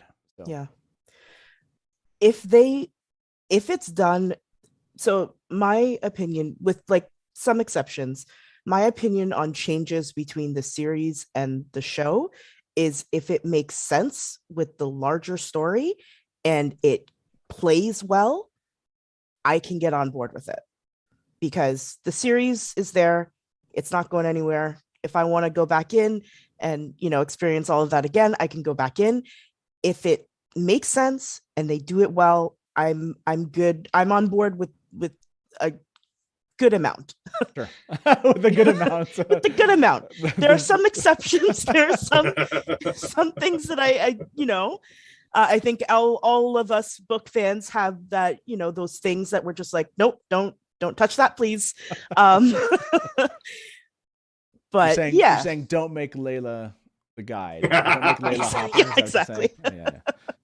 I like it. Josh, any thoughts on this before before final comments from Doug? You know what? I do like that. It fits kind of with the mythos of, there are neither beginnings nor endings. I could do that. I gotta say though, I am 100% on board with Kat here. With we've seen deviation from the source material in season 1. We're going to see more deviation with season 2, 3, 4, 5, all the way up to season 24. Yeah. So long as it gives me a good story in the universe that I love, I'm gonna be okay with it. With notable exceptions. But for the most part, no. So I if they did something like that, I could be okay with it, so long as it gives some flavor, some context to the story. Well, just like Balefire doesn't actually destroy your soul forever. Right. In other words, at least for human souls, it's basically. Jordan kind of plays with this a little bit with like Mashadar and some other things, like you can warp souls in some form or fashion. But, the idea that though the souls for wolves somehow can be destroyed, it's that, will they kind of lean into that for all souls in Tel'aran'rhiod, bring up the heroes, bring up dreaming, are they going to add a danger aspect to this where it's like, no, you can be killed, or if you are killed there, then you can't show up until you're born again. So yeah, really interesting idea, Doug. I liked where you're going with that. Again, love that you guys are bringing theories today. It's been so much fun. Any final comments from you? I know you waited a long time to get on before we let you go. Any final comments about the adaptation or just season 2 in general? I would just say the whole idea with the wolf talk being in images. Yeah. They're still going to end up having to Scooby-Doo that in Lassie in order to explain to the viewer what we're just seeing. So that's out as an option. It's either Scooby-Doo Lassie or it's a voice. It's either Scooby-Doo Lassie or a voice. I love that. Oh man, is there any way that we're really going to like it? I don't know. I don't know. I think I honestly am a voter for the Scooby-Doo Lassie because I can totally see him trying to say something and just getting a disgruntled growl from a wolf, and then that just walks away. Yeah, I mean, they did seem to kind of do a little bit of that at the beginning. Maybe that what we saw in season 1 was leading us to what this is going to be like. Confirmation by grunt and nose and sniffling or some sort of thing of of what he's supposed to be doing and what he's supposed to think. So, well, hey, thank you so much for that final comment. Appreciate it. We'll talk to you soon. Okay. Talk to you later. Bye. Yep, bye-bye. Okay, we have one more caller tonight. Let me end this poll. About 200 of you vote on this.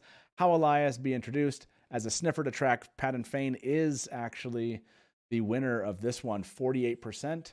And then 16% of you said warning parent about Trollocs ahead. 17% said Elias joins a fight, and 18% said other. So there's lots of other ideas here. Mandarb, thank you very much. Thank you very much for the tip. Said Ingtar will introduce Elias the same way he introduces Huron in the books. Is my thought. Elias will be on the hunt of the horn from the beginning. So yeah, it seems like that. See, at least 50% of the audience is of that same mind. So yeah, love it. I did see some comments come in. People are kind of pinging me as we went here. See if I missed something. Andrew Berenson asked, what did I mean about Hopper and the hammer? Okay, so again, spoilers all the way to the end of the books here. That's how it is. I'm going to give you another warning, and you either did walk away right now or you didn't, and so we'll jump into this now. I haven't done a ton of research on this. This is a paraphrased report, but the question was Perrin's hammer forged with Hopper's soul, or was he considered dead at that time? Brandon said there was nothing in the notes to say I could put Hopper's soul in the hammer, but there was also nothing to say I couldn't. So I believe it was there, since otherwise it would be gone forever. Much cheering from the memory keepers. I haven't actually looked to see what else Brandon said about this, but that's one of the answers. Again, paraphrased, that was given. However much, if I was on the other side of this and looking at that answer and I didn't like it, I'd be leaning into paraphrased, don't believe it. So I get it. But I think he has said something like this. I'd have to, again, go back and do some research. So I don't want to, tell you that's the final answer. But there you go, Andrew, to your question. Okay, that is our final note about the questions in chat. Let me go to our final caller here and then get ideas from you both about things we've forgotten to cover at this point, and then we'll call it a night. Yes, we'll give away a mug too. If you've stuck around this long, we'll give away a mug. Let me bring our final caller into the show. Hey, welcome to the Dusty Wheel. Who's this? Hi, I'm Daniel. I've actually come on once before during the Shadow Spawn episode way back. Wow, the Shadow Spawn. That was a fun one. That was a really fun episode. So back in the day. It was. Yeah, that was awesome. So awesome. Well, I'm glad to have you back. So what is it that made you want to call? What is it about the casting news, the season 2 adaptation? Yeah, tell us your thoughts. A little bit of the season 2 adaptation, a little bit of theories from the book. Okay, go for it.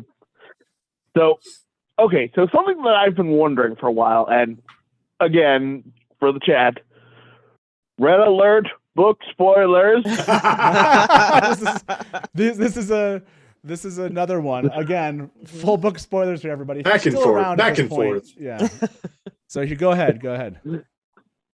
Okay, so from what I understand from the books, pretty much Rand, Perrin, and Matt are pretty much connected to the horn and are spun out of the wheel every so often to essentially come save the world. Okay, so I'm reading. So you're saying now my question. No, sorry. Go ahead. Oh, sorry, I'm going to cut you off. No, go for it. Now my question is. Now we know Rand can sort of talk to Verin. It's a somewhat abusive relationship, but they can talk at least. Okay. But I'm wondering if we could see, Perrin, Matt, heck, even other Tiburon that we somewhat know about in the show or book canon, talk to their past selves and, get advice. Sort of like and I know I'm crossing fandoms here, but sort of like the Avatar state in Avatar. Sure. Okay. So yeah, this is a good point. So I would say, first of all, to Rand and Theron, the idea that he's actually speaking to his previous incarnation, talking to himself, that's what he comes to. I mean, again, very generally speaking, that's what he comes to believe, that the voice is real. what we learn at the end of the Yes. books is that was not the case. And he wasn't necessarily speaking to himself. We don't know the roots of that voice and why it was enabled, whether or not it was a function of the pattern, whether or not it was a function of the taint, whether or not it was a function of just being the avatar of the light. Because he definitely is the same soul. So he has the memories. Now, will Matt and Perrin be able to access previous memories somehow, potentially? I hope they don't. I feel like that. I mean, they'd overuse. I don't want them to overuse that. That hopefully, I'm hoping they don't. But you do have Matt's memories being filled with, or the holes in his memories being filled of previous, not of his own. I have to go back and find the exact answer, but I thought it was like not just previous. The past 3,000 years of the greatest tacticians and warriors in history, pretty much stuffed into his head. So yeah, that's a different variation than what Rand is experiencing, and so I'd rather see them do that kind of thing. Perrin himself, I'm hoping they don't kind of just keep going down that road. I don't know. It feels like overused. That's what I would say. I can see that, but it's something I've always wondered that was an option that could happen. I mean, in the stories, like they might. The writers of the adaptation might go down that road. And somehow give us some variation that Perrin doesn't have in the books. Now I have to look up Matt's memories because people are now asking about it. Okay.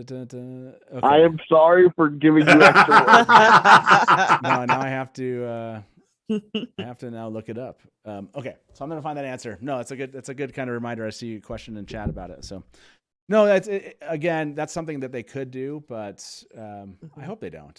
I don't want to see them kind of overuse that concept. Yeah. Not that Jordan doesn't do that various times in the books. Mean, he does that quite, like, not specifically with that, but just with like things that happen to other characters happening again and again and again, which is fine. But,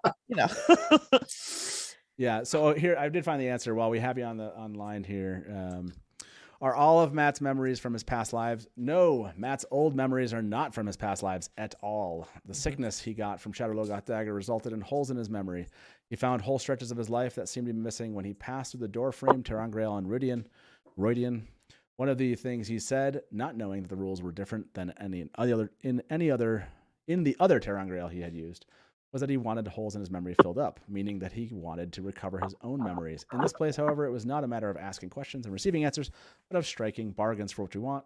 What he received from that particular demand was memories gathered by the people on that side of the ter'angreal, memories from many men, all long dead from many cultures, and since not everyone passing by has the nerve to journey through a ter'angreal to some other world, the memories he received were those of adventurers and soldiers and men of daring. Yep. 3,000 years of the greatest fighters, tacticians, and warriors of this world, essentially. Yeah, I do want to note, I'll add the footnote here. Wonderful footnote. RJ is obviously talking about the memories Matt received from the Elfin, so this quote does not rule out past life memories as an explanation for the Aemon memories in The Dragon Reborn, Chapter 19, before Matt ever visited the Elfin or the Elfin. Nor does the Droman and Demoman chat rule out the Old Blood as an explanation. Also, RJ meant to say that most of the men who provided the memories went through the Tower of Genji. He corrected himself later in Tor Questions of the Week. That is likely a footnote written by my friend Therese, and that's an awesome footnote right there. That's hardcore fan freak right there, and I love it. So yes, the answer is not as simple as maybe it was made out to be from Robert Jordan there as we first read that one. Anyway, hey Daniel, thank you so much for calling back in, and glad you felt like giving us another call. Actually, I do have one last theory / question. I'll stick around for one last theory. Go for it. Okay, so I'm hoping with season 2 we'll get to do the whole, Rand touching the Waystone and flickering through universes, left, right, back and forward. But I'm hoping we get to. But one of the things I want to know is there a universe where the Dark One's taint never touched the male half of the power? is there a universe where, male Aes Sedai are still around? Yes, I believe. Yeah, there's definitely variations of turnings where the female half of the side, the Sidar is tainted, possibly that both are tainted. So yeah, you're definitely going to get variations or versions of that in different turnings. Yeah. They even talk about it with the mirror worlds. Landfair even talks about the worlds that are less likely are pale and misty, and they don't exist very strongly. And worlds that are more likely, worlds that more align with the main timeline that we know are much more solid, much more defined. Yep. Yeah. And that's what I love. Fan fiction, if you will. I wish there was more. I wish there was more writing allowed someday, or maybe in decades from now. There's enough that Jordan set up, I believe, to for movies and graphic novels and all sorts of things to come. So, hey, Daniel, thank you very much, man, for calling and for being our final caller of the night. And we'll talk to you soon. Okay. No problem, man. I always love listening to your show. So here's to more episodes, and hopefully me call in more. Yeah, please do. Please do. We have our journey to season 2. So yeah, that's right. Love to hear from you again. Talk to you soon. Okay. All right. Later. Bye. Okay, everybody. Let me. 100 of you have voted on this. Will we get flicker? Cat, thumbs up or thumbs down? Do you think we're going to get flicker?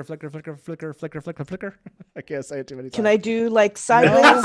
You can't whip out. No? Yes, you have to pick. You have thumbs to up pick. Or thumbs down. Okay. So I want to get flicker because it's such an iconic moment. Will we get it? Will we get it, Cat? I don't know. I don't know because there's so much possibility because they're apparently combining, aspects of book 2 and book 3, and that's a lot of content. And so they may not.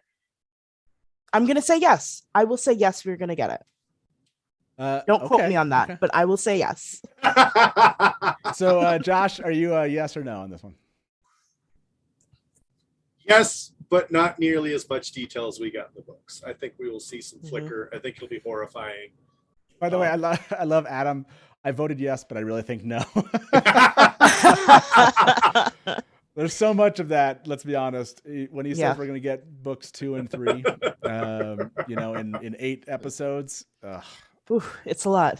So everyone mentioned the fact that I sold this as the Elias, but also a new location has been revealed that we had some filming at. Well, that was revealed by I forgot about that. GEEKYERI. That's right. GEEKYERI rocking it as always among the WOTSERIES crew. Breaking film crew headed to Outtake. I don't know. Today that's in Morocco. Today to begin work on season 2 of the Wheel of Time, Twitter of Time, Watt Wednesday, to begin work in Morocco. And then here is a picture that Doug threw up for us. And you have Outtake right there, which I did look that up because, I have Google. And, so I was like, I don't want to be totally stupid. So this was, this is if the Wikipedia is correct. But is the primary tourist destination in Morocco during the holidays, as well as a starting point for excursions into and across the Dra Valley. And this image, Curious. I wonder what they could be, talking to us about. I mean, Rafe did say more Aiel than we are basically thinking we're going to get here. So, Cat, not the Aiel, is it? Probably not the Aiel. There's no way. No way.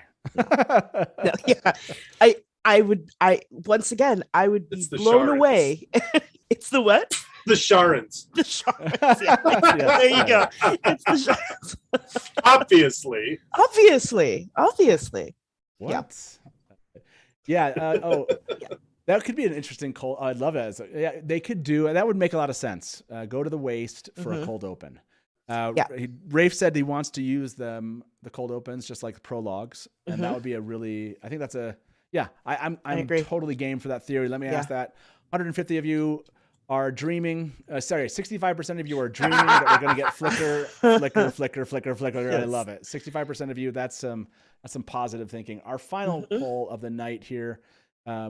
Will we get a cold open in the Aiel Waste? I sure hope so. And I hope so. It's either that or what I was thinking too is we get the POVs of the Aiel earlier than we do, like we sort of get, like things that are explained in the books, we actually see them play out on the show.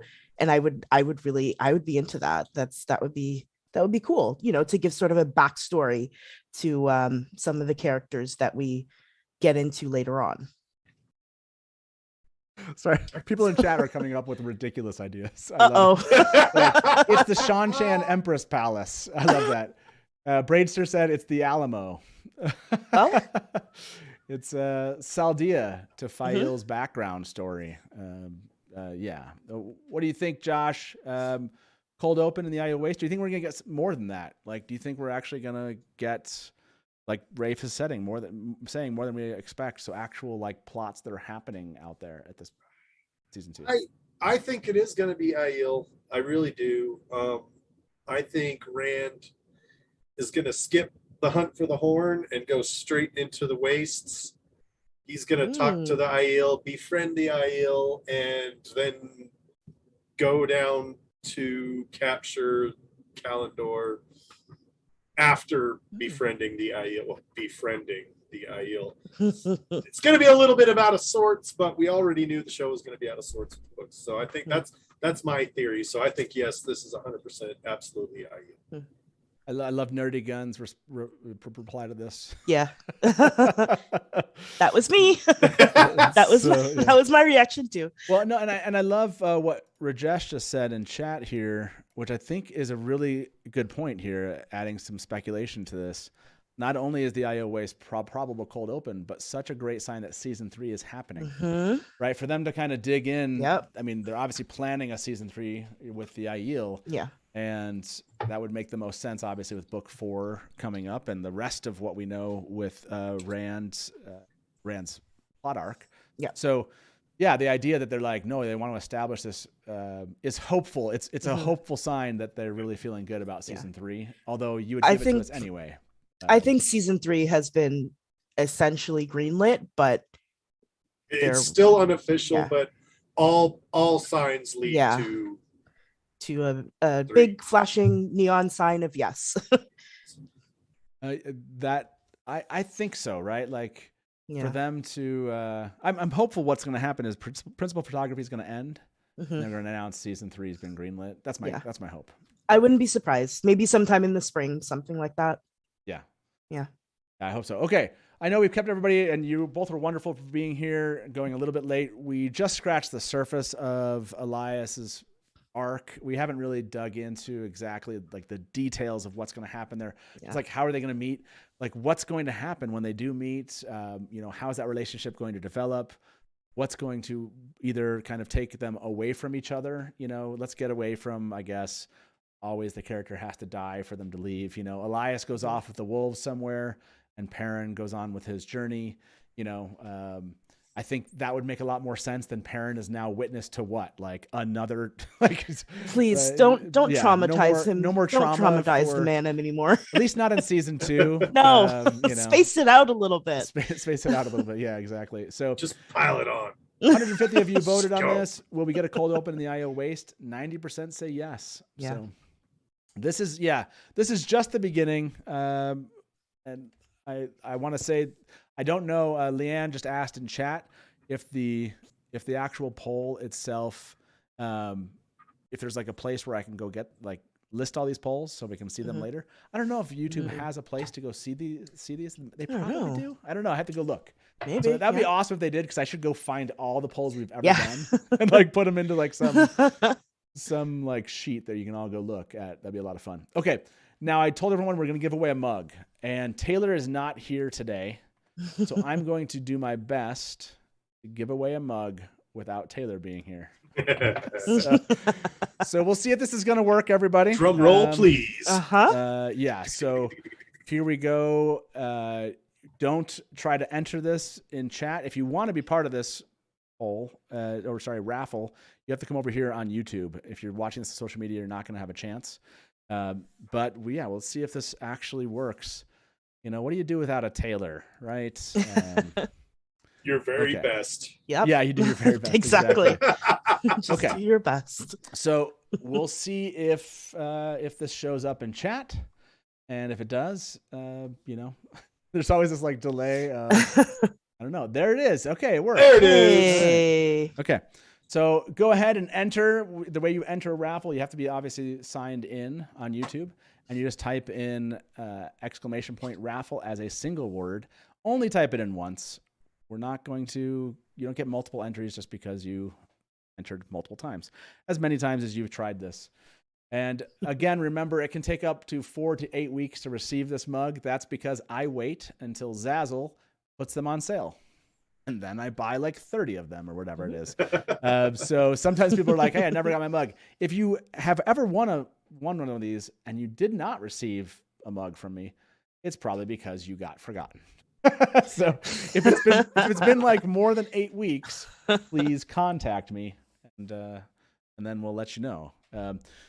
So while we're doing this, while everyone's joining in here, Josh, you are part of a famous trio that recently got to interview Kate Fleetwood, right? How was that experience to interview a character that, let's say we all were just like, I hate this character. And now we're having a hard time because Kate Fleetwood is so good. It's like you really love to hate this character. Now, what was that like?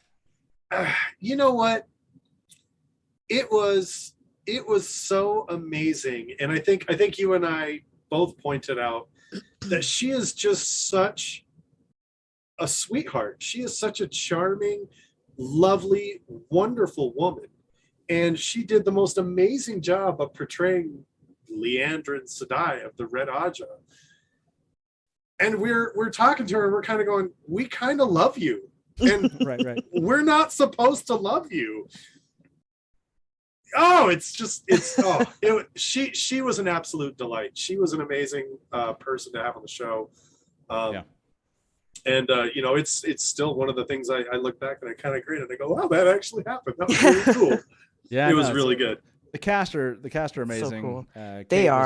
Kate was amazing. I had a chance to also speak with her. She's just so kind, so engaging, and just really excited to talk about things. And did say like Matthew. I thought that was like it was so Matthew. cute. Yeah, I was like, it was so funny. I didn't even notice it. They're like Matthew. Yeah. She's like, you'll have to wait, watch and find out. Or basically, I thought that was really. So that was a lot of fun. If you want to follow the Black Tower podcast, I will make sure the link is in the description of this video afterwards. And if I have an admin in chat here and you want to give a link to it, that would be fantastic of you. If you have not listened, you should go check out the Black Tower podcast. And Kat, it was so awesome to have you here. Did I miss a theory that you wanted to propose tonight? I don't think so. Not about Elias, anyway. Okay, not about Elias. Yeah, not about Elias. Do you have a theory for season 2 that I need to have a show about? I mean, there's at any given time there are so many things rolling around in my head that Okay, give me a topic for a theory topic that you want to have a show about, and I'll see what I can do over the next many months until season 2. Verin, is that too big a topic? So I feel because there's a lot to her. Show theories. Oh, that'll be a tough show because the entire time will be like, no, I don't want that change. Yes. No, I don't want that change either. Yes, exactly. Because everything she does is just so cool. Yes. Okay. We will do a Verin. How about this? Out to the Twitter chaos and those of you that work for the Wheel of Time and Amazon Prime. Once you announce Verin officially, we're gonna do. There you go. Lanfear is gonna get a week of shows. Oh, for sure. Verin should get something similar. A week, not a month. I was thinking a month. Look, I have a job. That's fair. That's fair. So that's a tough thing. Real, okay, man. let's pick a winner here and let everybody leave. good luck. Let me see. Close entries. If you hopefully you did get a chance to enter. It looks like, I'm sure there's some way. Oh yeah. Looks like 124 of you. You have 1 in 124 chance to win your mug tonight. And let's pick our winner. Thank you very much for being here, everybody. And our winner, oh my gosh. Our winner of this one is Koala Said I. You know what? Koala deserves one anyway. Koala Said I happens to be one of our admins. Congratulations, Koala, on winning a Dusty Wheel mug. You do so much work around here. It is a shame that you have not been sent one by me at this point. I should have sent you. So that is, I'm so glad. Like, just randomly you won one of these. That's awesome. So congratulations, Koala. You know where to see me about that. And you can be back here every Wednesday. We actually did on Discord, we did a live recording of our last podcast episode on Sunday. We're going to try to do one of those this Sunday. If you want to listen in live, we actually did it in video too, so you could watch us talk about a topic. We have a special guest with us, and we are going to be theorizing about season 2 of the Wheel of Time season. So, season 2 of the Wheel of Time. So yeah, you can join our Discord. Look for the link in the description of this video, and look for Barside chats in the Discord channel. And like I said, follow. We'll make sure we announce this earlier on, or earlier this week before Sunday, and let you know exactly when that's going to be. Okay, I think that's it. There was, like I said, so much more to say about this casting announcement. Can't wait till we learn a bit more, get some pieces out about what's happening. I can't wait till GEEKYERI releases her block. You know, she must have all the news about what's been happening that we just don't know yet. So looking forward to this. And thank you both for spending 2 hours of your night with me. This was Absolutely. This is always Thanks for fun. having me. Yeah. And we'll be back next Wednesday. I keep on threatening that we're going to do one of these shows where I announce 8 weeks of my schedule. And then I keep on getting really, really busy. And I get to next Wednesday and I'm like, I did not do that. Oh, yeah. So I will. Maybe it'll be next Wednesday. It's a secret. It's a surprise. You never know. It could happen any Wednesday where I announce 8 weeks of shows. And this Anash just said we need an impromptu live stream when Landfear is announced. Yeah. I mean, yes, that goes without saying, right? Of course, when Landfear is announced officially, we will be doing an impromptu live stream, and then we'll be doing a week of Landfear live streams. That might even kick it off. So yeah, it will be an unofficial holiday. Thank you very much for our new viewers. I've seen a bunch of people say this is their first time in here. Appreciate you being here. Please do come back, get another chance at winning a mug, and I love having you here in chat. Try to pull comments out of chat all the time. This is a blast for me. You all entertain me. And I really appreciate that. So, okay, that's it, everybody. Hope you enjoyed this. Can't wait until we get some more news, like I said, from WOTSERIES. Make sure you're following WOTSERIES across social media. They're fine folks, and I love it when they find stuff just in time to have WOT Wednesday here at the Dusty Wheel. That's it, everybody. Good night from the Dusty Wheel, and smash to black.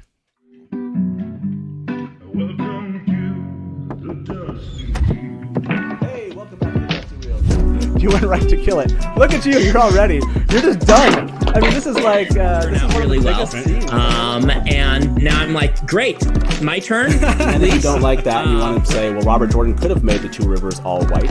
He could have, but he didn't. So Just complimented me on my dress, and as you can clearly see, I'm sad. I see Lukomi as something along the lines of a Shadar Haran analog. It does make sense why it outlasted the breaking. Yeah. See, this is why I have Therese in the show, because she's going to correct everything that. Hey everybody, welcome to the Dusty Wheel Show. What? Meme Off Challenge. Yay! Like baby face mounted on like a huge body. So like all of a sudden, this is not just a traditional fantasy, right? There are sci-fi elements. And just a moment ago, Rafe tweeted something. So let me get my guest in here with me, and probably I would say put in 70-80% of the work. I got to be over the shoulder and be like, no.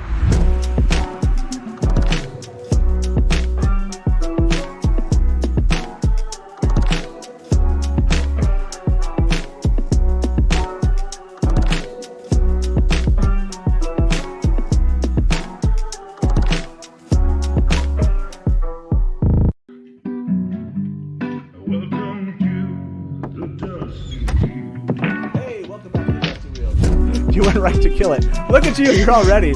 You're just done. I mean, this is like this is one really of the well. biggest scenes. And now I'm like, great, my turn. And if you don't like that, and you want to say, well, Robert Jordan could have made the two rivers all white. He could have, but he didn't. So Just complimented me on my dress, and as you can clearly see,